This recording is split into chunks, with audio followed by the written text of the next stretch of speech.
Dans son livre intitulé De la lumière à l'oubli paru en octobre 2013 aux éditions Robert Laffont, Michel Drucker se confie sur sa propre vie.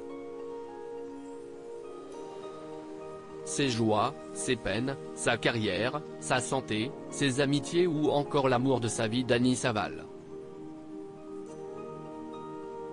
Le célèbre présentateur se dévoile comme jamais. Au détour d'un chapitre, il raconte même sa rencontre avec celle qui est aujourd'hui son épouse depuis 50 ans. Ils n'étaient pas voués à se rencontrer et encore moins à se marier.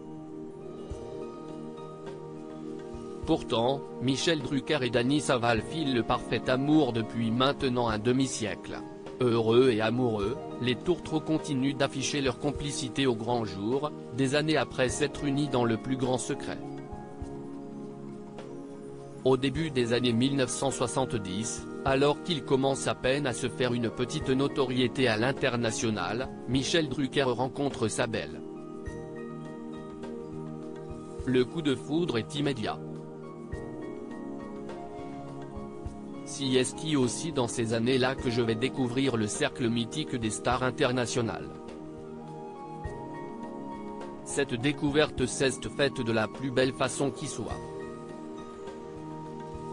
En rencontrant une femme qui est devenue la mienne, explique-t-il dans un premier temps avec beaucoup de tendresse. Fraîchement célibataire, la jolie blonde lui tape immédiatement dans l'œil. Dany Saval, vedette de cinéma, revenait de Hollywood après avoir divorcé du compositeur Maurice Jarre, rappelle-t-il ensuite. Une union bien cachée désireux de garder cette relation pour eux, au moins pendant un petit temps, Michel Drucker et Dany Saval s'envolent alors pour Las Vegas où ils décident de se marier, à l'abri des journalistes trop curieux. Nous sommes allés nous marier en secret à Las Vegas.